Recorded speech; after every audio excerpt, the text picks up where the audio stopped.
Assalamu alaikum wa rahmatullahi wa barakatuh. IBRAH mukasa kemanya gange. Yona josiziro kubanga olaba tuli ku extra digest mugoba nsonga. Tukyaliddeko awo muyimbi Angella Katatumba era nga tusinzidde wano ku Hotel Diplomat emuyenga ku Lusozi wetuli. Tugenda kwatunulira ensonga mpitirivu nnyo n'omukyalo ono. Njagala obuze ku balungi abatulaba tukwanirizaako ku show. Assalamu alaikum wa rahmatullahi wa barakatuh. Assalamu alaikum. How are you? Sanyo Balaba. Thank you so much for coming. Yeah. I'm fine. Oli bulungi? Ndi bulungi nnyo. Kitambula kiti ombuzeeko nnyo. Okitegeera. Lwe nasembayo kukubira essimu wangamba oli Nairobi. Yes. I'd gone for some video shoots ne Black Market Records, the Ocean Media wange, my manager. Sajja mulungi. Yeah. So kyatambula kiti Nairobi?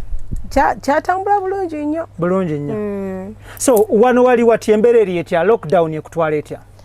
Lockdown is not easy business wise, si byangu. But chikulu chenyamba mu music. Kubanga lockdown bwejja, meaning no courts are closed, businesses are closed. Time for music. So yeah, even as we speak now, I'm about to release a new video called Darling, featuring Mr. Green. So very soon. It's going to be a hit. God willing. Kakati oyogedde ku kya kooti, ensonga zo zikyali mu kooti. Ensonga zikyali mu kooti. Era nsonga ki ezo? These are $1 million court cases. Ebya Shumuk. We are fighting for that. My dad's building in town called Katatumba Suites. Opposite Communications. Exactly. Prime property. $1 million property. So my dad won that case. Shumuk nakola appeal. Na appeal. So tuchalinze a date, then God willing, we win. So bagenda mulinze ba setting a date ya hearing. Yeah. Final judgment. Yes. Okay. Abantu abasinga emisango bwe gituuka ku eyo level. Either bambadukira wa president, abamu bagenda mu basawo abaganda, abamu bagenda mu church ne basaba Katonda, mwe mwenywerezaawa. First of all, twenyereza Katonda. Omanyi when you're in the right. Abantu banji bagamba bachiba Katatumba basi all the time they are winning cases. Kubanga we are truthful and we are God fearing. So already we have that. And then too, if you are president, na ye, what the good thing about him is tayingira mubye bya court. If something is in court, he trusts the judicial system.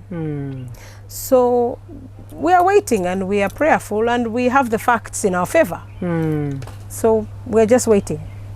Besides that case, what other case do you have in courts of law? Oh my God, very many. Omanyi boina properties bingi, especially your dad's. Bingi. We have Shumok. We have Ebya Chicken Tonight. Bichagenda maso. Bichali mu court. Yeah, because I took them to civil court. Now wangu mu criminal court. Assault, wawangula assault. Yeah. Assault. Then the guy Yankuba, bamutwala mu. He's actually still in prison for a year and a half. Then what was civil court? Because how can you have employees whose solution is to beat customers?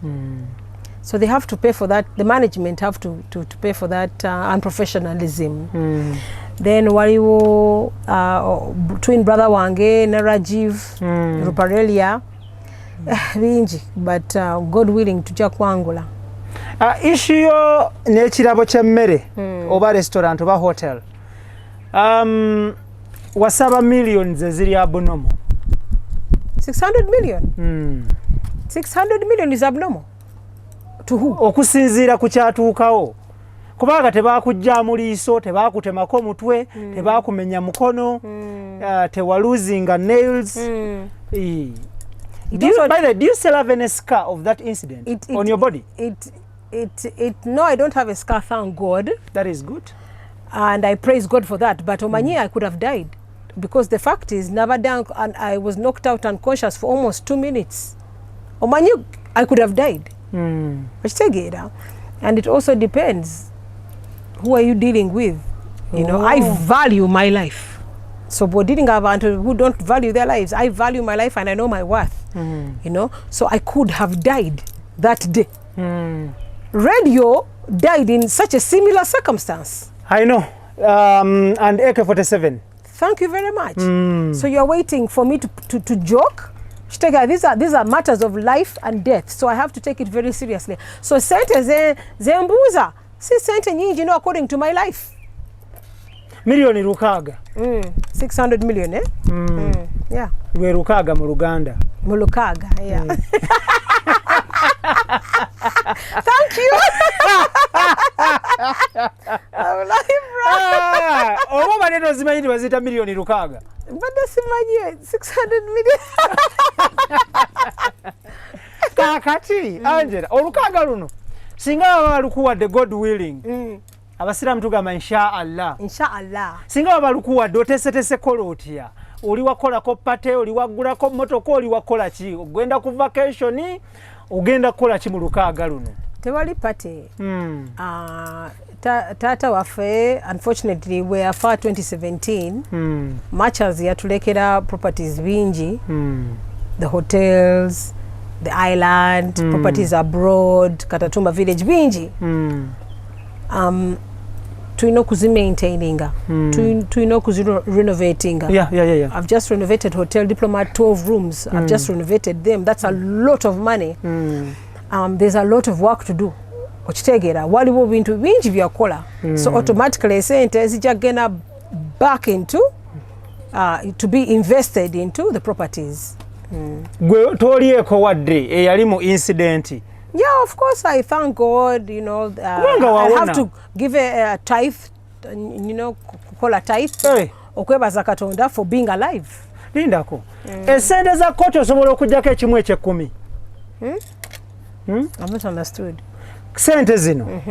It is, how should I say it? It is a fine. It will be a fine. They will be fining the other organization or company. Yes. In favor of you. Yes. 600 million. Yes. So are you supposed to deduct the 10%? Of course. And the tithe, yes, and give it to God? Yes. Because even my another court case I won, Angela Katatumba versus Uganda, the ACCU, Anti-Corruption Coalition. You remember they used my song?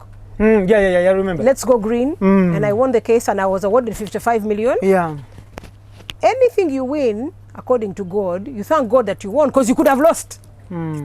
It could have easily been that you could have lost. So kati wano Katonda ogenda muwaako mmeka? Always 10%. Even that ACCU case, I gave 10% to God first. Simple arithmetic.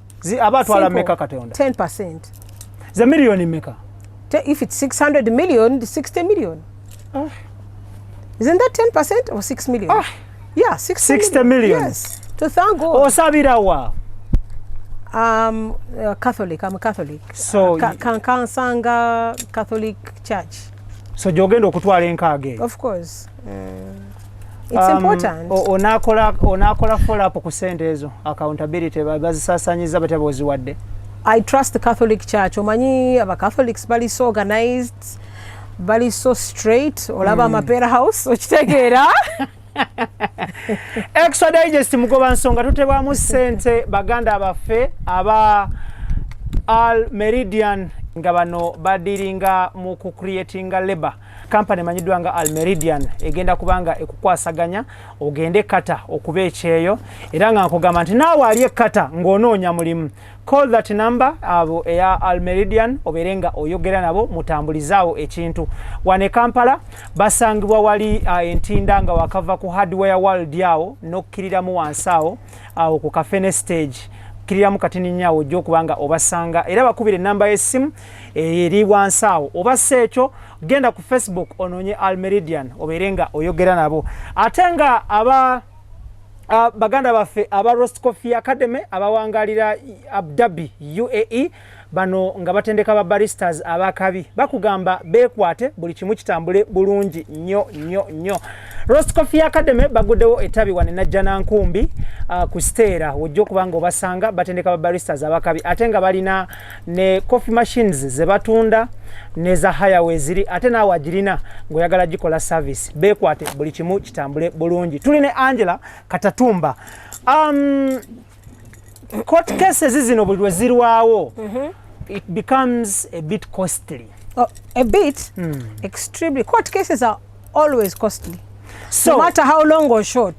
Because if you want to win and you believe you have a good case, you have to hire the winning team. So the strength of a court case depends on your lawyer. Hiring a lawyer about 500K, you'll get 500K judgment. So we value about 500K. We are beating them in court every day. Oh my God! So we have to my legal team. I have six lawyers, six teams, 6 law firms. Yes, and all begins from the top. Those ones of 80 to 100 billion. Then the B, there's A team, B, C, D, E, like that. All those are clusters. Yeah, but you're dealing with $1 million court cases. You can't play around. You take it. So all the money I get goes to lawyers. So you're fighting Olwana cases of millions of dollars. Take a cheap lawyers. Techikola makulu. This is an investment. You know, so you katika mbuze abantu bano bali agadde okumanya sente zino zoteekamu zo abaloya zivaawa mu properties za Katatumba. Properties Hotel Diplomat, the island, properties abroad, you know, properties in kese yiyo neri company yemmere yemmere food chicken tonight. Yeah. Okay. I was wondering, Mary. Yes. You didn't know food is called Mary. Yes, I knew that, yeah, but I didn't understand what you were saying. Properties Mary, okay. Yeah. So, a sentence is ziri mu running a case here. Yes. Because this is not a case between you. It's not a case between the Katatumbas and the Chicken Tonight. This is Angela. It is Angela alone and the other restaurant. Yes. So as a sentence running a such a case, zivawa. Of course, I have my own money also. Angela? Obviously, some of it comes from my percentage of running the companies. Oh. Because I have to get a percentage as a managing director. I get a pay. You get a percentage? Nga dota obanga MD. Omanyi byanjawulo. As MD. So what percentage that you offer umwana? Nga dota? No, until now, my dad did it in a way that everybody gets it officially. As a managing director, as a director, as, you know, everybody has their positions. So you get paid according to your positions. So in whatever property, my position there, I get a percentage there. And then also in music, music not much, but mainly from the property. Music ufuna yunga sende meko mwezi? Not much. Many. Olimu nkumi mekeza dola. Oba mitwale meka. Kati now, my manager Ocean, he introduced me to Black Market Records. Kati Black Market Records so far, they are the few people that know how to make money from online sales. So for example, like Tony Rabida, the first $1 million I got paid, and that money went straight into the Only Jesus video, which is doing so well. My Only Jesus song. So far from $1 million, I got $1,000. Of course, and I have a percentage from that $1,000. So music, it's not there yet. It's like 10%, 90% of the money, that even 5%. The 95% of the money I make comes from my business, from my dad's businesses, and my percentage from my positions. Okay. So njagala tutunulire. Abantu abasinga batunulira, for example, kati gwe oli mu bintu, oli mu running ebintu bya family. Waliwo abatunulidda, waliwo omukyala ng'atunulidde mwami ng'atunulidde eyo. Olwaleero luno taata wammwe yabazaala ne maama wammwe n'abateekateeka, bw'amala okubateekateeka n'aworkinga very hard. Nabalaga how to run the businesses when he is around or when he's not around. Olwaleero luno Angela Katatumba gwani anakuddira mu bigere okuddukanya business zino singa ng'oba ovuddewo oba ng'okaddiye ng'oba onafuye.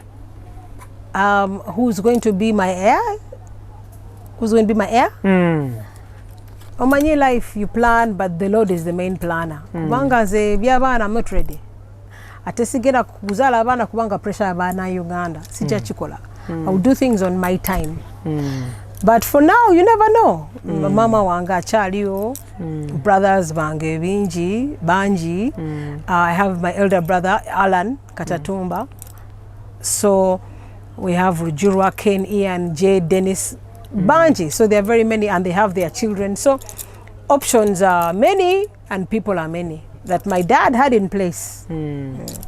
Olwaleero luno mama wo Mrs. Katatumba, Dennis barujirwa baani bonna ba Alan bamutwalira abazzukulu n'azannya nabo n'abalera ne boogeramu gw'omutwalira ki? Mama wange herself ambulira Angela toyangu mu byokuzaala si byangu. Lwaki? Ng'ate ye yakuzaala. Auntie, but now these are her words. Si byangu, take your time. Know the man you want, but ebyokuzaala, the majority of marriages fail. Majority of relationships fail. Kati now we have so many women who are single mothers. All of them wanted to be in marriages, but now they are single mothers. So sagala kuwangwa because of pressure, traditional pressure. Nange mbere single mother. I don't want that. Traditional pressure yeriwa. You. Oh my God! Let's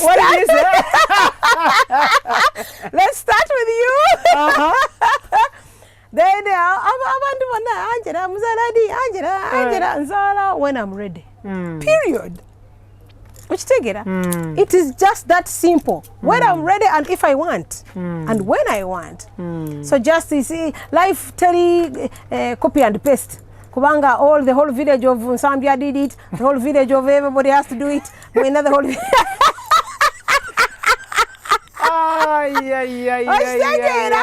San Cargo Shipping Company ku Arua Park bateka mu sente basabaze bale kuva China paka Mombasa. Aba San Cargo basangibwa China ne mu Uganda. Gwe omusuubuza wangali Uganda ne China wekwate San Cargo Shipping Company bakubire simu mukwatagane. Bano basabaza emaali basobola okuletera mu container wekabwom basobola okugabanya mu container nemberamu abasubuzi nga bana 40 feet for example.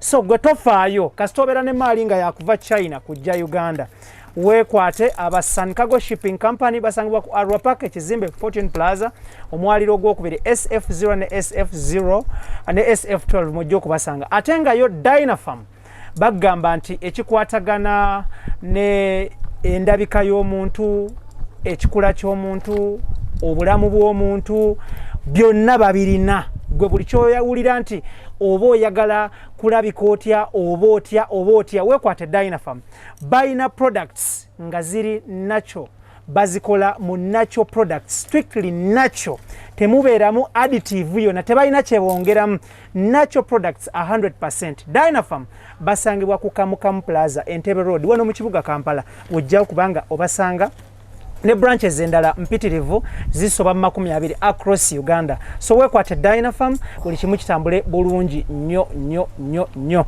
Angela, yes. Njagala tutunuulire ensonga y'okuzaala. Okuzaala kuno ne mu Bible mwekiri. Ne mu Quran mwekiri. Ebitabo ebitukuvu. The most holy books byogerwako okuzaala. Tewali kitabo kikondeminga kuzaala, tewali kitabo kikondeminga kuzaala. No holy book is against giving birth.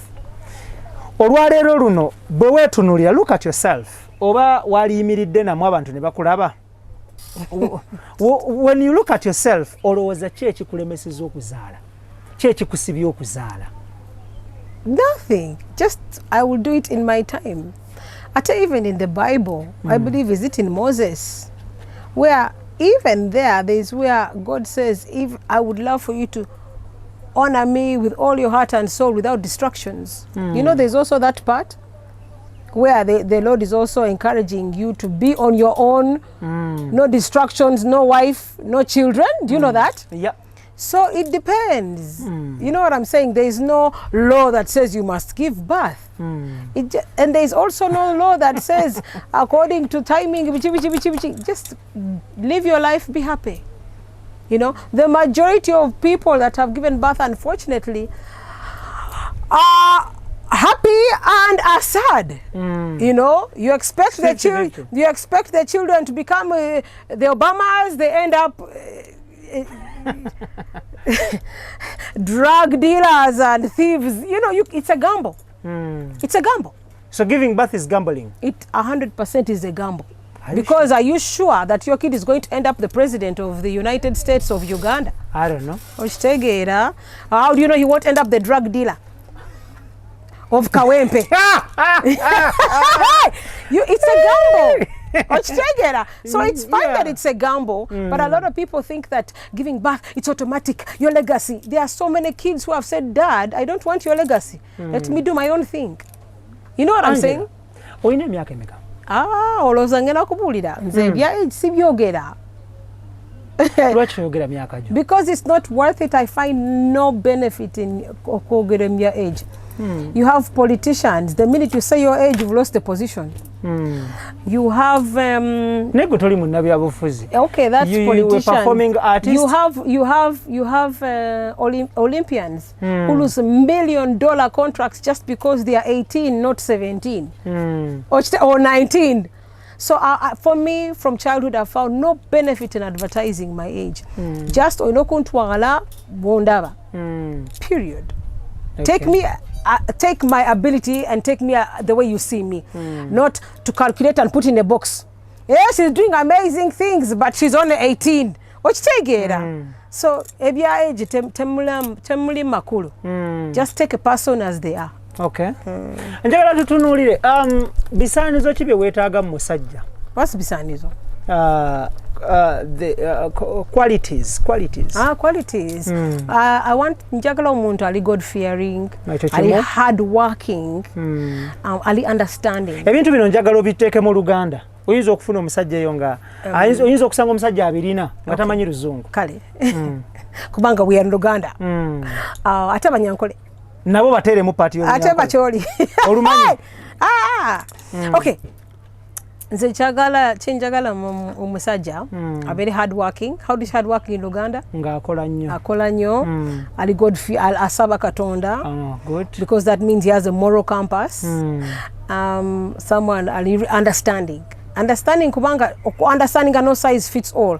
Kati osanze omuwala taata we amuwadde bino byonna. Ogenda kujja n'ogamba ebya taata we biveeyo jange wange Kasubi. In my tent. Hey!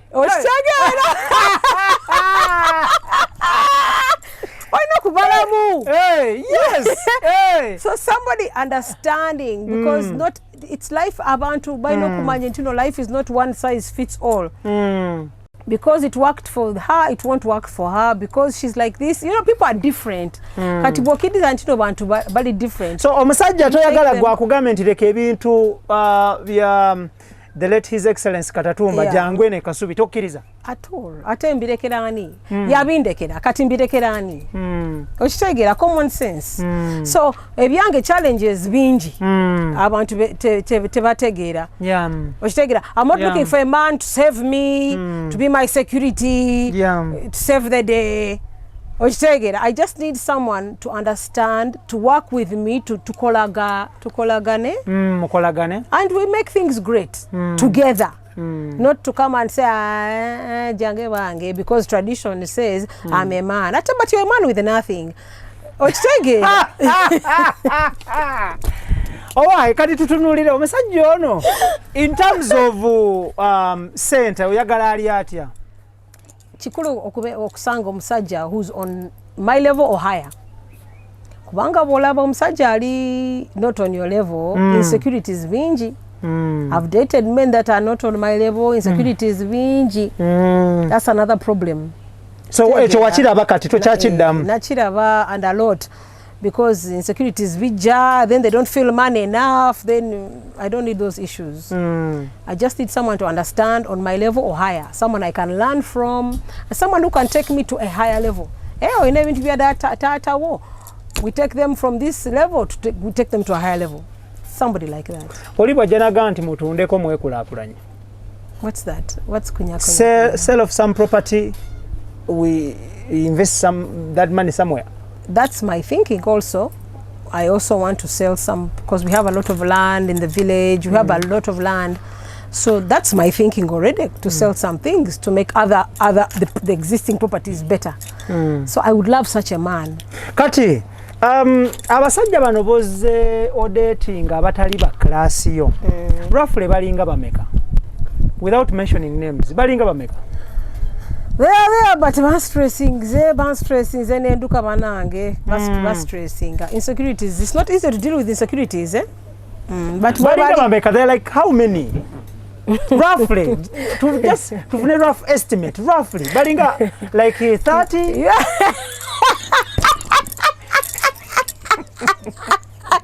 So that you can decide that oh no malaya.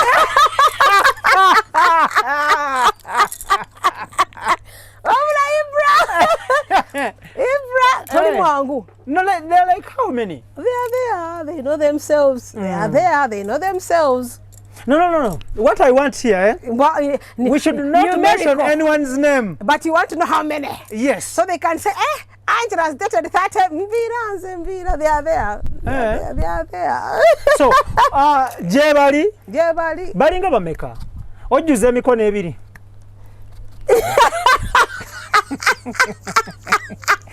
The problem with you now, on checkable category, so abantu bagambe. No. No one is going to judge you.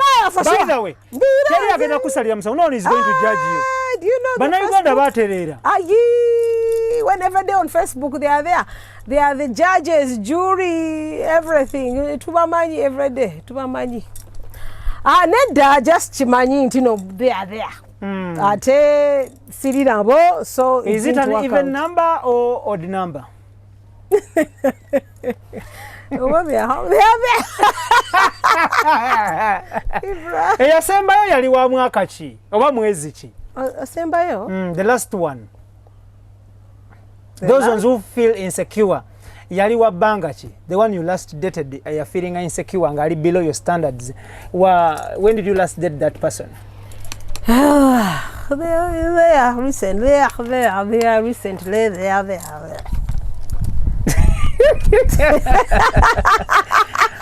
Extra digest mugoba nsonga tuli ne Angela Katatumba. Era nga wano wotulabira tuli ku lusozi on the top of the hill wano ku Hotel Diplomat e Muyenga. Otusinzidde tulaba Kampala yenna, tulaba almost the biggest part of Uganda. Tujirabira wano. It's a good place. It's a cool place. Kafo kalungi nnyo. Good services. Everything is good. Everything is kawa. Angela, njagala tutunulire. Do you regret when you saw kubeera mu past relationships is that working out? No. Chenayigiriza to never regret anything in life. Kubanga where you are is because of where you've been. And who believes so much in God, I truly believe that that's where God wanted me to pass to bring me where I am. Yeah. So I never regret. Tewejjusa? At all. Abantu bano zo basisinkana otya? Sinsankana? What does that mean? How do you meet these people? Bars, restaurants? Bebansanga, my dear. Bo bakusangawa? Ate when you're a public figure, can they fail to find you? Ngabansanga bulijjo. I get like 30 WhatsApps a day of random people I've never met in my life. So wobera about public figure, baino kusanga. Bansanga. So muntu bwayita ku WhatsApp okwo nakuweereza obwaka hello bichi njagala kulaba nga scheduling a meeting. It depends. What are you saying? When you get a business and I'm convinced maybe, but otherwise the majority no. Sibalaba. Abagala love obagamba otya? Abagala love mbagamba just I'm not interested. Sikulimba. Kubanga there are so many. I tell you, where do you start? And then I truly believe God will bring the right person in the right time and he will make me know it. But from the 30 WhatsApp messages that have arrived today from love, namanya atya. Lwaki tobakolera tokola scrutiny notekawo meeting yawo notandika oba scrutinizing every day oba wa weeki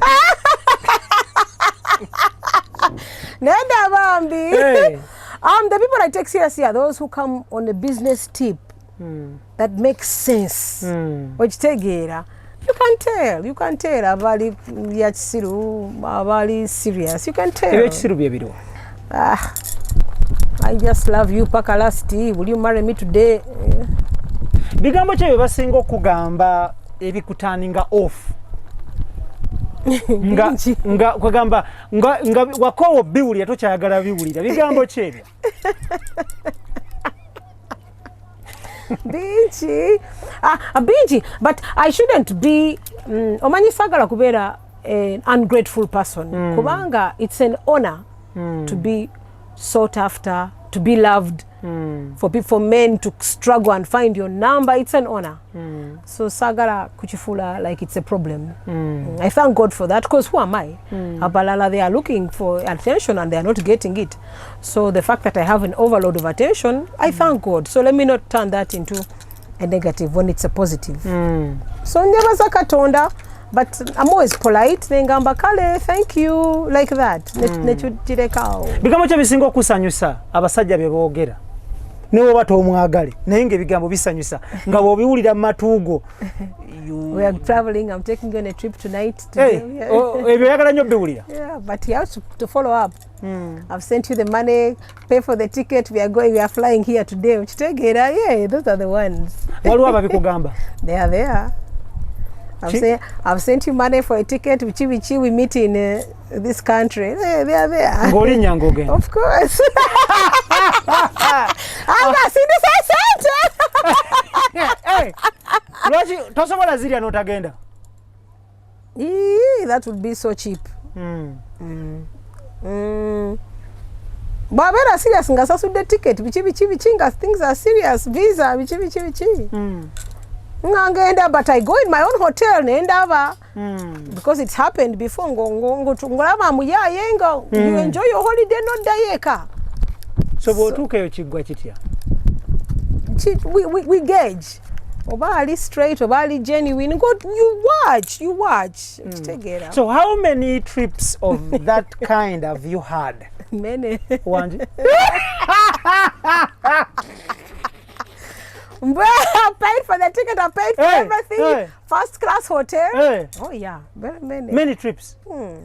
Trips zino zibaddewo na bannayuganda n'abantu other nationals. All. Some Ugandans and other nationals. Like that. Okay. But I always go with security. What do you mean security? I always go with my security. They always have to pay for me and my security. You have a private security? Of course. You think I'm just going? Of course. You think I'll just go alone? I go with my security.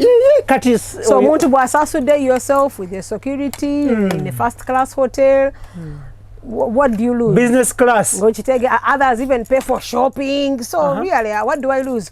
So when kulaba nga toli clear, then I leave you alone, then kola byange. At least you paid for my trip and I'm having a wonderful time. Nenzirayeka.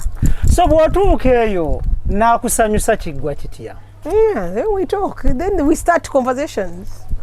Some conversations have begun like that. Ne kiggwa kitya in the long run? Talking. Just talking. When someone paid omuntu yasasudde kata oba Emirates oba KLM, you just talk. Ng'omuntu yasasudde KLM. There are many things. There's tests. By the way, we talk about tests. But before we go to tests, okay, Almeridian Ventures Limited company. Bano batwala abantu kuba kyeyo strictly kata. Let me say it again. Bano bakutwala okuba ekyeyo strictly kata. Almeridian Ventures Limited nga bali wane Kampala ojja basangawo nga wakava ku Hardware World ku Kafene stage n'okyamamu katini nyaawo. Then Masawalo Hamp wokkiririra ojja kubanga obasangawo. Oba ekisinga obukulu, call those numbers. Babeere nga bakunnyonnyola the services they have. Era nga munnayuganda wangalire Uganda eno company eri tested, genuine, real and authentic. Almeridian Ventures Limited egenda kutwala okuba ekyeyo mu kata. Nawe munnayuganda ali ekata visa yonge ekyaliko oli mu kata omwo oyagala kola toyagala komawo Kampala contract yo yagwako with a certain company naye ng'oli within kata basobola okuyamba ne mukikwasaganya bakubire namba y'essimu ate nga bo aba Dynafarm bakugamba nti bajja kufunira buli kyoyagala when it comes to boosting your body ebyokunywa ebyokulya ng'ate byonna biri natural products organic products so wekwate Dynafarm abaami n'abakyala baboostinga immunity bakola ku skin yo bakola ku ndabika yo bakola ku buli kintu bayina all sorts of stuff ebijja okubezaawo nga oli wakabi ate gwe abadde alumizibwa obulwadde bwa covid nga wawonye bulungi nnyo ne bakujjanjaba bayina eddagala erijja okutoxifyinga obeere steady bulungi nnyo abaami n'abakyala ensonga z'ekyami n'ez'ekikyala ensonga z'ekisenge ne wabweru w'ekisenge ez'amaka n'ez'obulamu bw'ensi bwonna wonna weekwate Dynafarm basanga Kamukamu Plaza Entebbe Road awo ojja okubanga obasanga nkugamba ekintu kiri kimu nti bettanire buli kimu kitambule bulungi nnyo kube namba z'essimu ezo anazikwata waliwo omukyala bamuyita Roda olumugamba nti is this Roda nga omunyonyola oyagala service ki from Dynafarm buli kimu kitambula bulungi tuline Angela Katatumba muwala wa His Excellency the late Katatumba gwe tulinayo olunaku olwaleero tuwayawayamu naye oyogedde ku kintu kya test butesiti buno obukebera omusaayi gw'abantu otambula nabwo oyina obubwo mu nsawo oba bwe mutuuka eyo omutwala mu ddwaliro oyina okutwala mu ddwaliro yes. So here comes a scenario musobola okgenda mu nsi ng'okwakisesinga medical services it is kitwala ebbanga protocol mpanvu biki it's okay then what's killing us then olinde Uganda omanye you can't take it as the end of the world you like each other then you wait omusajja bwakwagala nnyo alinde if things are too tough then wait you know you wait. Lwaki otambula n'obubwo ne mukimaliranga mu hoteli chip. Kubanga sometimes when you keep them under wrong conditions they can get defaulted. You have to keep them under cool temperature all the time. Yeah, exactly. Ne buleeta ebizibu. Yeah, and this is life you're dealing with, so there's no hurry. Wakakebeza bameka bakagaana without mentioning names. Mbiranze even numbers is worse. Nkulaba agala kunteeka mu koona ya malaya. Nedda. Nayo bwana ono. They are there. Oyina abagaana. The whole world knows ani yagaana. There's one who yagaana. Ekitegeeza omu yeeka ye yakagaana. Naye abasigadde bakkiriza. Abasigadde they bakkiriza all the time. So yes, sabitegeera. So omuntu bwakkiriza ne mugenda ne bamuggyako omusaayi results ne zivaayo ng'ali kiriya muzaako ki? Nothing. Then you start dating each other. It doesn't mean automatically muyingira mu buliri. Omanyi one thing about you guys, all the mwina kasigiri kanje, I don't understand it. Angela, tubeere b'amazima. I swear I die now. Ensi ekulaba, you're on camera. The whole world is watching you. It's fine. Just be honest and speak the truth. Yes. Omuntu bw'omukebeza nga mulamu. Ate mudda mu dating. Yes. Lwaki ate? Lwaki temusooka ku dating then oluvannyuma n'omukebeza? No, because sometimes, you know, in dating anything can happen at any time. Sometimes it's security. Kubanga anything can happen at any time, so in the event that anything can happen at any time, it's better to be prepared. So it's always important to check first, then you continue your dating process. Then when anything happens at any time, you're safe. Because omuntu abatulaba bajja kwebuuza nti mbadde mmanyi ekikebezo omuntu ekiba kiddako buli omu abatuma. What I thank God, mama wange kyeyanjigiriza, intino sex is mental. All that is mental. But take mu kitwego ntino I can't live without it. Onange ndinakufawe. Then that's how you'll be. but bogiteka mu chwego that it's not that serious. Sex is not that serious. Then that's comes on the last option. Exactly. Then that's how you'll take it. So njagala wala bamwe your daughters mubayigirize botyo the way my mom taught me. So for me it's not that serious. Take it. So I will take my time. Togenda kunteka ku pressure zamwe, even if we've tested, so what? That means you are safe, I'm safe, thank you. Take our time. You know what I'm saying? But mwa Uganda, if we don't have sex tonight, we are dying. Get it out of your head. You will not die without sex. Nobody has died without sex. So take it easy, get to know someone, and you'll have less disappointments. But when you rush, you crash. That's why you see girls there, suicidal, because you rushed. Kakati bano botwala ne beekebeza. Oba babuliriddewo nti bwe tumala okwekebeza tudda mu dating. Of course. For me, I'll say them, you don't rush me. Kati olwo wemala okwekebeza alizati nezivaayo nga naye ali kirini ali kiriya olwo mundeetingira bbanga ki okutuuka ku kiddako wali ku ssaawa envanyuma. But there is no timeline because kubanga in that time of kudatinga oyinza kusanga nti no tali clear nodduka.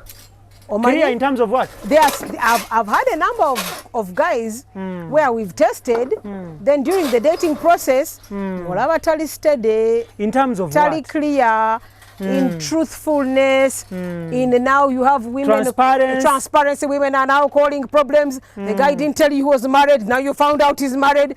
Things like that. Very many things you'll find out when you take your time.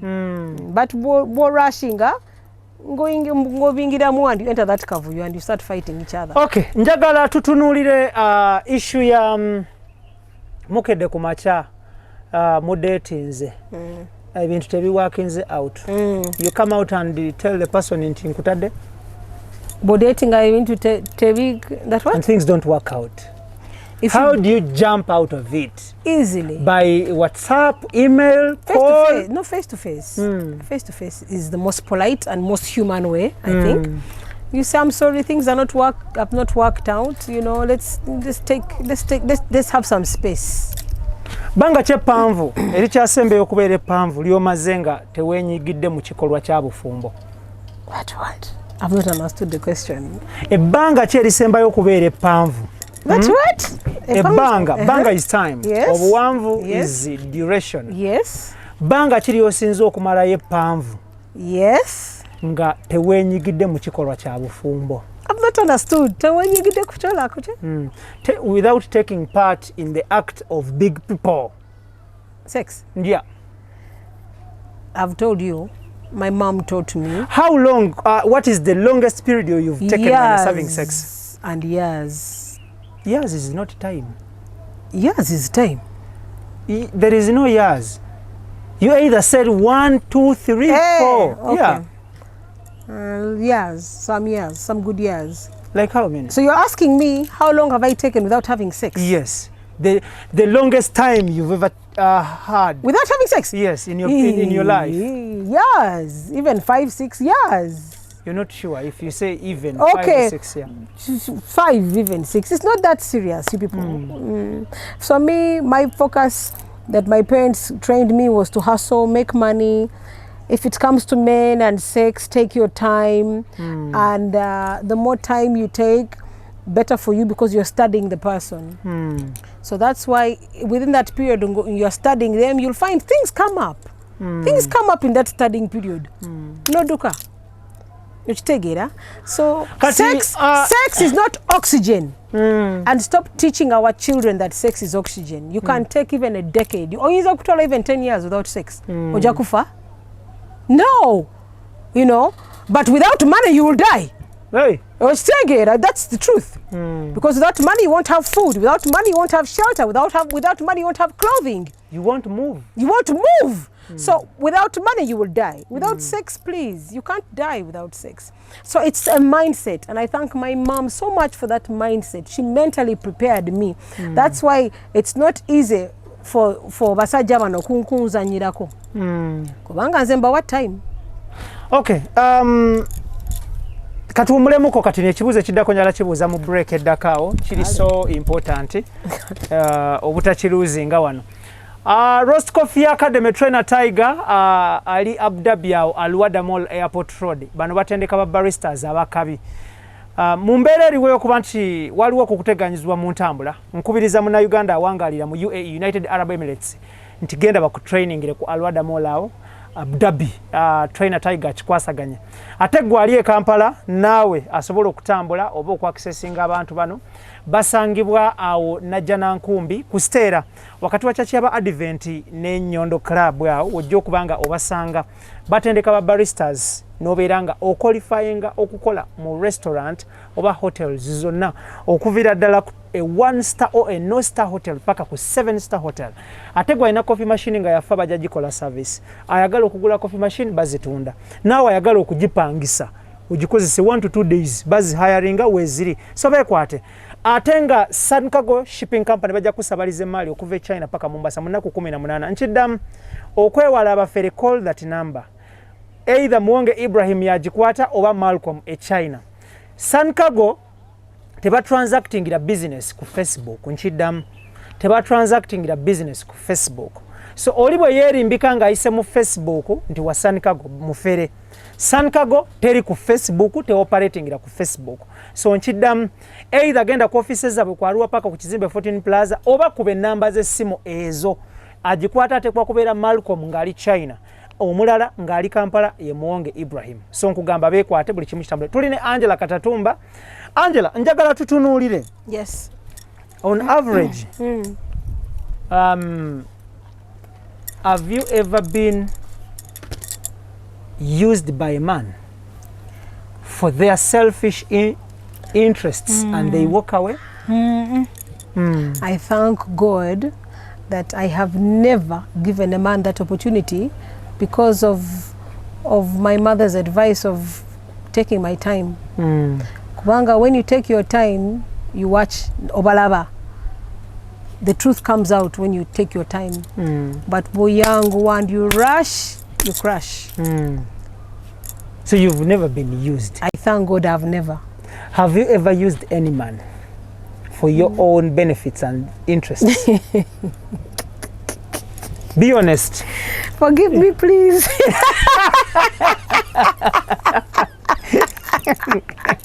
Omanye chasing okwagalako njagala nnyo amazima. By the way, I always tell people out there whenever we are having an interview with Angela, she's honest.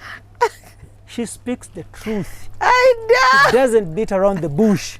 So njagala obulire ensi, how many have you used for your own interests and benefits? Numbers sijababulira kubanga you rushed to call me that word. But they are there, Bambi. Bambi. Ooh, Bambi. And I'm sorry and forgive me. And I even told them I'm sorry. Yeah. Abroad. In the US especially. Oh, sorry. Yeah. What did they rush? So they crash. I'm sorry, but yeah. I know. Even in Uganda. But forgive me, and I'm guilty of that, and I'm sorry. But it's part of the hustle. Chitegera. I know. Either you get I them love or the they statement. get you. It is part of the hustle. Yeah. So when we try to compare, bali wabo sinzo kukozesa ba na Uganda abawangalire Uganda over those ones in the US. And in the US, are these Ugandans in the US or American nationals? Those are Americans. And even in Uganda they are there, but they are there. And also because of my position, they also come, expecting a lot from you. But when you are awake and you are steady and it's the life is, unfortunately, you get them or they get you. So yeah, I have definitely used them. You have used them.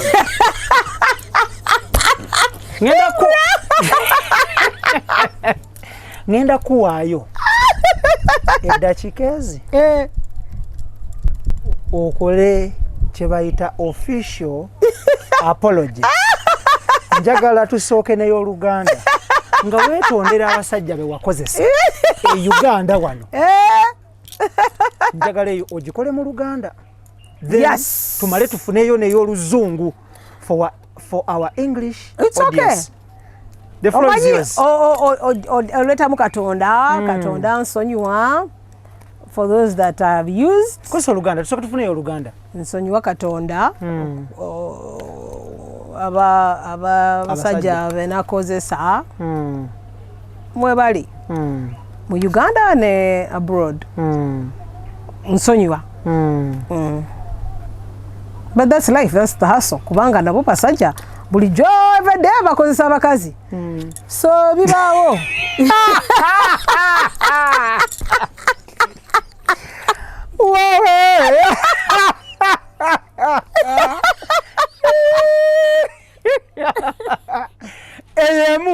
Emu.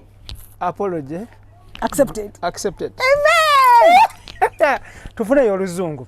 Ngenda straight to our English audience and to those men who don't know Luganda, those who you used in the US. In the US, in the UK, in Canada. Hey, even in Canada. I'm sorry for those that I've used. It's life, you know. Either you get us or we get you. So for those that I've got, may God forgive me and I'm sorry if I hurt you. But you should also stop using other women's kids, other people's kids, you know. So it's a circle. It's a cycle, actually, a circle of life, which is a cycle. Don't use people because you'll get used. So those I've used, I'm sorry. How do you manage to get out of their trap, not to be used? By being patient. I thank my mother. It's my mother who I give all the credit because my mother taught me to focus and not rush. Abawala, their biggest problem is they rush. Musajja ayogera bintu birungi, then you rush. A man tells you he's going to give you the whole world and you rush. That's the problem. But Wogamba kale kaninde, give me the world I see. In that time, ajakulaga who he is. The true colors will manifest. So time is everything. Every time interviews zange mbagamba, don't rush, because when you rush, you crash. But when you take your time, everything is obvious. So, togenda kudamu kozesa basajja yo chapter yaggwa oba okyabakozesa.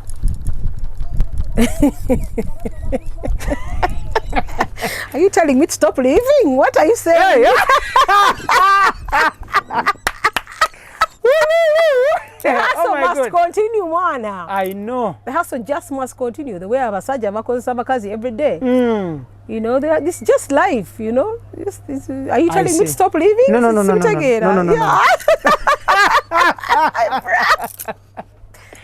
No, Angela. So, the most recent person you used, people allege, is Andre. That's why he's so annoyed. He's annoyed. He can't get on stage when we sing Tony Davida. A massive tune. Amen. So big. Ebigambo wamala n'obiyiga. Omuntu twasemba okukola interview ng'ebigambo byakulema okukwata. Olimba. Which ones? Bigambo ki? Ebiri mu luyimba lwa Tonerabira. Yeah. Mbikute. Wabikute? Kale tuweemu ko line emu. My baby tewerabira. Jangu tonerabira. Today will be the day. My baby tewerabira. My baby, don't forget. Jangu tonerabira. There. Lines Andro chazijjukira. Those ones I've never learned. Lwaki? Those are too much Luganda now. Those are very difficult. Well, you have ample time. You're not working. I don't have that time to learn all that Luganda. Other songs are coming. Bichi, only Jesus. Bintu bingi. So, omuwuliza. Did he block you or you blocked him? We don't talk mwana. we don't talk. That guy's beef is on another level. Are you sure? Tekisoboka nawe oli. We don't talk. We don't talk. Ebyaddala. The last I heard, namulabye nga ku interviews, him even denying, we've never even dated with the Katatumba nti otyo. Mbwa abadde aneesibako. I said otyo. So beef nyingi nnyo. He's now trying to rewrite history. He was quiet for a year and a half. Kati now he's trying to talk about byayogera. It's too much hurt, too much anger. And Mbadde knows that he had moved on, but it shows that he hasn't. So sibitegeera, I wonder when he will calm down. Kirabika addeyo n'akubyamu obudde bwe ne ssente ze walya. That's what I also think. Nawe okirowoozaako ya? He's not giving up. He's not forgiving me. Byagwa.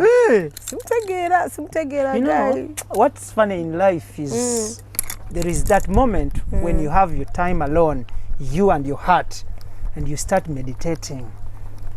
You start rewinding. I think that's what he's going through. Rewinding the tape and remember, this money, what if I'd used this money for such stuff? That's what I think. What if I'd invested in my money in such stuff and blah, blah, blah, whatever. Then you see one Angela who ate your money. All over the place. All over the place. Doing so well. Hey. Chimuluma. Okakasa.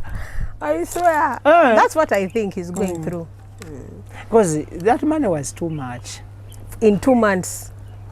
Because it was November to January. That was the relationship. November 2019, I left January 2020. So it was such a short period. I get it and I understand. But busungu ngate bugwa. You people crushed how much? Me, I had said over 20 million in 2 months. Over 20 million. I'm telling you the truth. He rented an apartment in Munyonyo. For you and him? Yes, brand new. He furnished it brand new.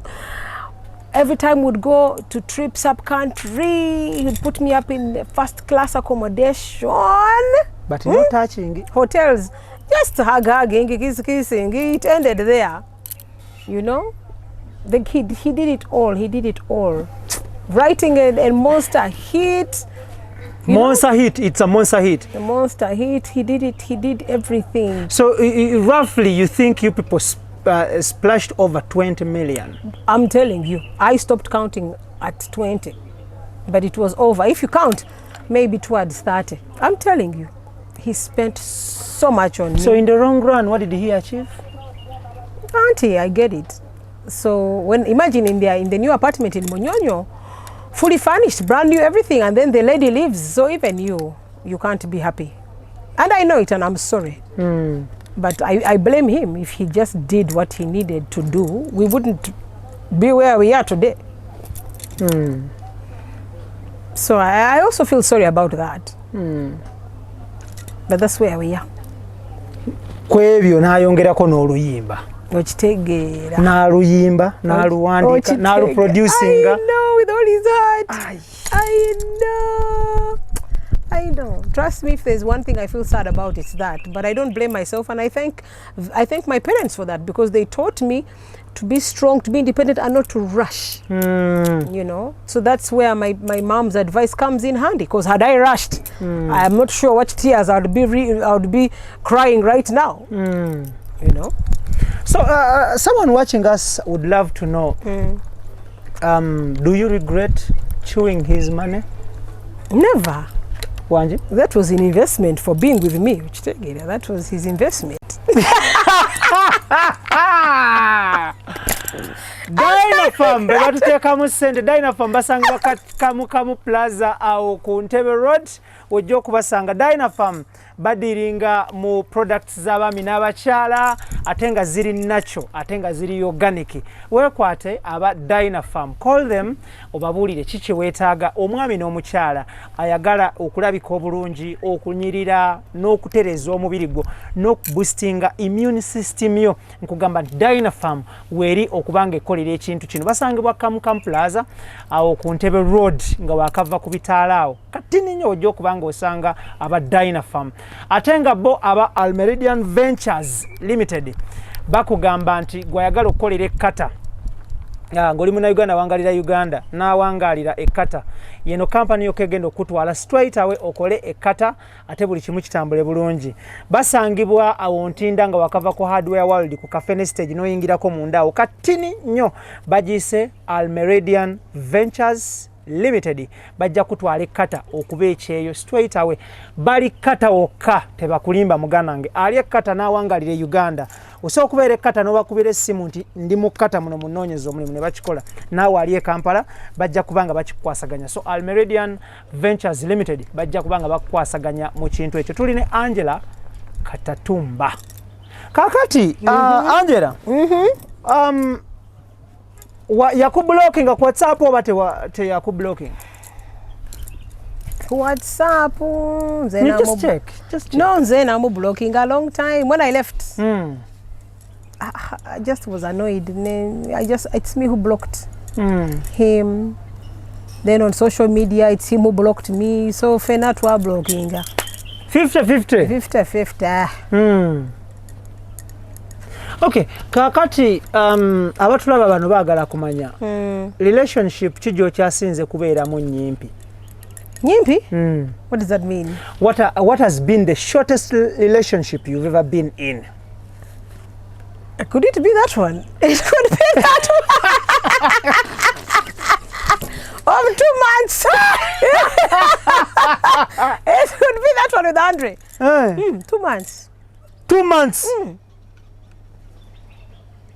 And you quit? It could be that one. Watandika enaku z'omwezi meka? January. Sorry. Natandika November 2019, nenvayo January 2020. November 2019? Yes. Which exact dates, if you remember? And the day? November, okay, let's say mid-November. I can't remember the date. No, mid-November, and I left mid-January. November, December, yeah, 2 months. Mwasinkana Studio. Sinkana is where we meet. How did you meet him? So in the studio, when he was writing Tony Dabida. Then he started vibing. My manager, Ocean, is the one who introduced me to him and said, Angela, do a song with him. Then we did the song very well, Bambi. Finished the song, then after the song, 2 weeks after, then Natandika. Can we go for a date? Can we go? He asked like 3 times. I said no 3 times. Then finally I said, Kale. Tugende. Ngana umulaba. At the third time I said Kale. I said Kale tugende. So first date mwagenda wa? We went to a restaurant. He took me for dinner. Very expensive. Are you sure? Yes. Guy has money. Yes. Guy has money. Yes. Restaurants che? They are in Kololo. Okay. Yeah. Mwatuka usawa meka? The time of the restaurant. What time did you arrive there? At the restaurant? It was dinner like at 7. 7. So you left at what time? Like at 10 because he had a show. So like did he pick you or you came driving yourself and you met there? We met there. Okay, I met him at his studio, at his apartment, then we all drove together to the restaurant. Following each other? Okay. So next time we mwadda out mwagenda wa? Nange, everywhere. That guy. Actually, the next the speedy evadde nyingi. Then went for shows. Then yantwala Busia to meet his family. Then he introduced me to his family. Had you been to Busia before? Never. That was the first time? I know. It was a real introduction. He told the sisters, brothers, aunties, uncles, this is the woman I want to marry, vichi. It was serious. Then we met, thanked them. It was wonderful. What language were you using? English. Okay. English, but for him, obviously, Luganda, a lot of Luganda. Mamanya, a lot of Luganda. Like that. So family ya kusima yo? No. Even up to today, we communicate. That's the funny thing. Are you sure? They keep Who in checking particular on do you me. talk to? The aunties and the relatives, they keep checking on me. That's funny. But on a friendly tip. So mwagezako kunyumya muno bagamba kyekyalemeso obufumbo okubeerawo? No. Since after I left, nawo basirika. Bakufumbira ki ebusiya? What's kufumbira? Cooking. Maybe the usual Uganda food. How was the meal? It was wonderful. There were meals the whole day. Until now we had gone for his... Mwasulayo? Yeah, because we had gone for his grandfather's burial. Oh. Mwasulawa? Swasula, it was a burial, so it was more like a sitting room or motor car, just being around kind of thing for like 2 days. Ngomuli eyo? Then he got... Mama wa mugamba oliwa ne baganda bo ba Dennis baani ba Alan. Mama wange. I didn't tell them all that. For them, they knew after.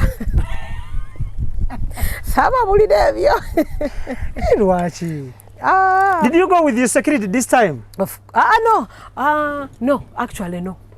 I just went with him and his team. You had started falling in love. It's the truth. I know. Yeah. No, actually, the security dropped me at his place, and that's the last time they saw me until after like a week. Were you in touch with them? Here and there. Are you okay, Auntie? Yes. Where are you now, Bussy Auntie? So how was Busia? It was nice, Bambi. It was amazing. There was so... Do you remember the exact name of the place? No, of course not. The village? Of course not. Can you take there yourself alone? No, of course not. But it's there around the border. Of course I can't remember. Okay.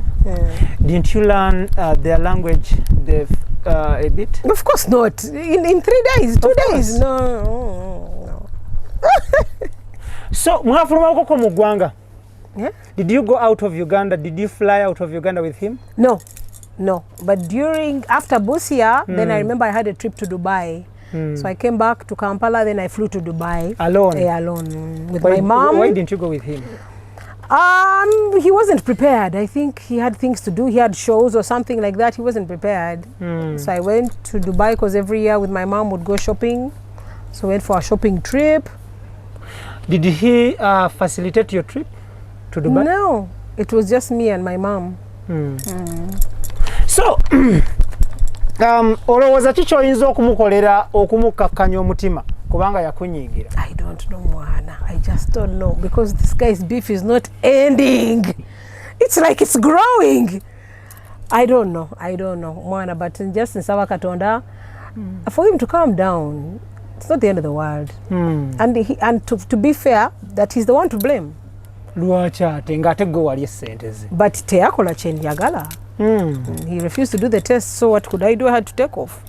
Just akakane. Just akakane. How many times did you talk to him about the test? Auntie, in the beginning, omanya basajja, you're like, test first, nagamba, no problem. Like that. It's him who would initiate, and I'm like, test first, nagamba, kale, no problem, let's wait. I'm not ready, like that. Till I said ready, till when it's 2 months. You know? So in 2 months is when I said, let me take off. What was the projection? What was your projection about your marriage? My marriage? About your relationship with him. The projection about the relationship? No, you manye every relationship ojingira ngosaba Katonda. Just ojingira prayerful for the best. Just oyingira ngosaba Katonda. Sankago Shipping Company ku Arua Park bebatutekamu essente nga bano basaabaza emali okuva China paka Mombasa era nga nkugamba nti bettanire. Sankago basangibwa ku Arua Park ekizimbe 14 Plaza SF0 ne SF12 mojjo kubanga obasanga ate nga bo aba Roast Coffee Academy bajja kutendeka obere barista owakabi basange enajana nkumbi awo okuliraana wakati wa chachi aba advent ne Nyondo Club ate nga gwe Munnayuganda awangalira e Dubai, Abu Dhabi, nkugamba nti bali ku Alwada Mall Airport Road ojja okuba nga obasanga. Embeera yesibyesibyemu of course, naye nga abali mu UAE mugende babatendeke babafunire n'emirimu, bamala okutendeka bakuwa certificate. Naawe ali e Kampala asobola okuba accessinga ba-accessinge, inshallah buli kimu kitambule bulungi. Abasankago teboperatingira ku Facebook era tebakufera tebakulimba. Bw'oba tobafunye via extradigest mugoba nsonga bakubira essimu. Abatali awo tolina walala ogenda kubajja oba okwesitula n'ogenda ku offices zaabwe. Ate nga gwe muganda wange ali ekata ng'onoonya mulimu ng'oli Munnayuganda, naawe ategera Oluganda, naawe ali e Uganda ng'onoonya mulimu, nkugamba nti kampani eriemu Almeridian Ventures Limited be bagenda okufunira omulimu ekata, strictly ekata. Bakubire namba y'essimu ezo z'olabaawo, oba ogende ku Facebook oba obanoonye entinda nga wakava ku Hardware World ku kafene stage awo wetera bwoti noyingirako munda awo kati nnyo Almeridian Ventures Limited bajja kutwala ekata otukirize ebirooto byo ebyokuba obulungi. Tuline Angela Katatumba tutunulira ebintu bingi nnyo. Angela, yes. Nga tuvuddeyo eyo njagala tutunulire bwe wetunulira gwe, if you look at yourself and look into yourself, do you really think you have all the qualities men want in women? 100%. More than. I'm serious. 100%. Ekisoboka naawe. Chiri on ground. Those are the facts. Good family. Lwaki olowooza njagala obitumenyera ate mu Luganda? Ekisookera ddala. Family ennungi. Gye bakuzaalamu. Yova. Of course. That is good. One. Ekyokubiri? Educated. Oli mubangufu mu ki? What's you qualified in what? I went to Oxford Brookes University in England. I have a degree in economics, a degree in law, and a master's in international management. So education. Tick, education, family, tick. And what else? Beauty.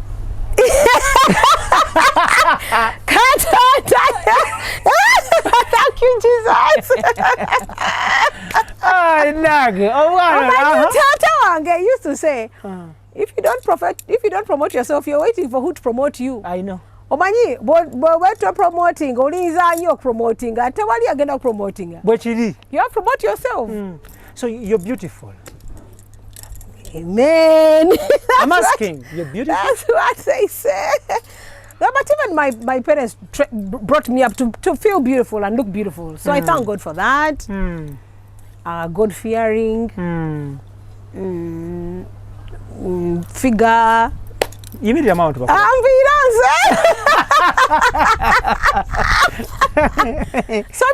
I know that I have it all. Things to do with That's why I take my time. Things to do with the bedroom. You think you're 100% perfect? 100%.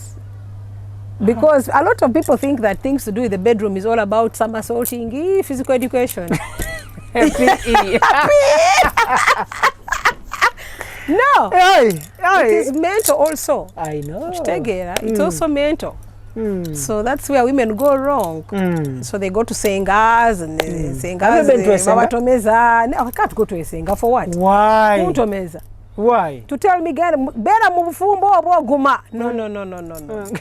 I don't need to hear that senga advice. Neda. I just need to hustle, work hard. You know? What else takes people to sengas besides okugandira? Desperation. You want to take advantage of a man. You want to lie to a man. You want to con a man. You want to hoodwink a man. So the songa twala abantu mu basenga.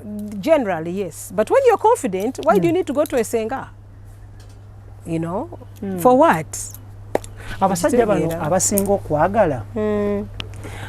Basinga kwagala kochi. Byonna. Of course the men, they will say beauty, but you know men, everyone is beautiful. Just me, I think the change, what I think is maybe the family, the background. That's what I think, and also maybe the beauty. But beauty these days, you know, every woman is beautiful. Are you sure? So you can't rely on that.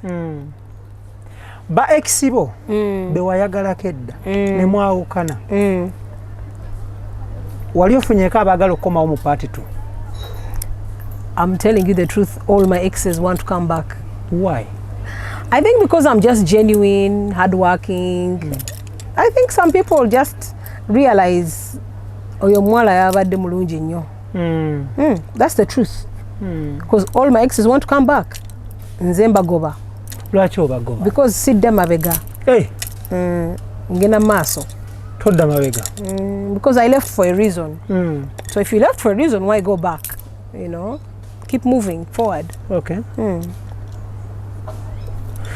Njagala tutunulire. Njagala to a comparison between Ugandan men and the men from the UK, Canada, and US, where you've been. My God, I love my favorite. I 100% love my Ugandan men. Why? Because Ugandan men are down to earth. They are hustlers. They are hardworking. They don't have insecurities and inferiority complexes. Yes, bina issues, bichi, but they are more aggressive and more assertive, and they are more grounded. African American men have issues, issues of racism, issues of insecurity, inferiority complexes. Yeah, African American men and British, they are going through a lot.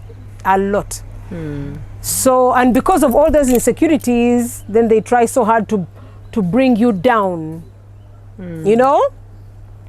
But Ugandan men here, much as yes, the poverty, bichi, they are cultured. They are cultured, they are traditional. You know, they know where they come from, they know where they are going. I 100% prefer a Ugandan man to a Western man. Oli mu Black Market Records. Temwatukako time management ya record label yo nebatuuza ku nsonga yamwe about reconciliation. As who? Black Market Records, their job is to make music, make money, upload songs, make money from them. Their job is not to interfere in our personal lives, and that's what I like about them. They treat all of us individually. So tebayingira mu nsonga bichi, they don't. They just encourage you as an individual to do better, to do music, to make money, where they get their percentage. And that's what I like about them. Embera eriwo kati olwaliro mu Uganda abayimbi benyigidde mu associations ezenjawulo. There is a Uganda Musicians Association. Just of recent, Chameleon and his team, they formed an association. So which one do you subscribe to? To any. I think I don't mind. You know, you cannot stop people from starting up associations. You can't stop people from starting up different groups. You can't control people. You know. So as long as somebody is confident enough and they believe that why not support them? So I support all. You support all. People have been to Gulu several times. Bagenda okusinkana General Salim Saleh about relief plus being supported in one way or the other. Yeah. Have you been to Gulu? If not so, when do you hope to go to Gulu for support from I've been to Gulu on my own Angela Katatumba Development Foundation projects years ago on my For You Gulu project. But for this new project, because I'm part of the bar and club owners association, where my twin brother Ujuru Katatumba is the chairman. So of course we are also looking for a bailout from the government. You know, a lot of people bars have closed. They are not as lucky as we are. Others have rent to pay, others have mortgages to pay, others have lost their lives. So it's serious. So I'm part of that, and we are hoping to, you know, to also go to Gulu and hope God willing meet him and see how we can get a bailout, because the bars have suffered extremely in this lockdown season. Kale, okay. Diana Farm batuteka mu sente basangibwa kamu awo Plaza ku Ntebe Road. Nkugamba nti wekwata ba Diana Farm gwayagala natural products ezitayina side effect mu mubiri gwo omwami n'omukyala. Ba Diana Farm bano bayina products nga ziri natural ate ziri organic, tebalina additives zonna ze bateekamu. So bekwate omukyala, omwami, bekwate n'abaana abato. So nkugamba nti omubiri gwo mubiri gujjula acids, gujjula ebintu bingi nnyo oils and whatever. Baina detoxifying tabs ne lyokunywa. So wekwate Dynafarm. Era nga nkugamba ku namba y'essimu eyo obabuulire kiki weetaaga. Oba nsonga za bufumbo, oba nsonga z'amaka, oba nsonga za mubiri gwe ng'omuntu ssekinnoomu, byonna babikola. Okubeera nga ogogola emisiwa gyo, olabika bulungi, tereza obulamu bwo n'ebigwa mu kkowe eryo. So wekwata ba Dynafarm buli kimu kibeere nga kitambula. Balina supplements ez'akabi ng'ate ziri certified nga tezirina side effects ku mubiri gwo. Angela. Yes, sweetheart. Lastly nga tuwunzika obubaka bw'obusembayo eri bannayuganda abatulaba mu Luganda. Obubaka? What's that? Last message to the viewer out there. Abubaka mu Luganda. Mubaka banje. By the way, njagala obako obwo ogere mu Lunyankole. That's frying pan fire. At least Luganda. You don't know Lunyankole? Lunyankole is so much harder. Yes, but you're Munyankole? Yeah. I am, my dad was half Munyankole, half Ethiopian. My mom, half Muganda, half Mutoro. So, but because of our grandfather, we are Banyankole. But a quarter of everything. Yeah. So, Bubaka, Bubaka means message, right? Message, thank you. And Jagala Mwena, thank you so much. IBRAH nkwagala nnyo. Nange nkwagala nnyo. I find you my best, and I keep saying it. I've said it publicly. Yeah, nange nkwagala nnyo. You're my absolute favorite journalist. Thank you so You're much. so professional. I'm so humbled. You are so detailed, and you make somebody feel easy, and they reveal their soul, and that is so the height of a good journalist. Thank you so much. I'm so humbled. So I've said it before and I say it again. You are my absolute favorite. So keep it up. Thank you so much. Mwebale nnyo kujja wano ku Hotel Diplomat tuli wano at the Viewpoint Bar. Yeah. Thank you for loving my music. Njagala mugende ku YouTube yange musubscribing ku my channel. Bajiyita batya? Angela Katatumba. Thank you.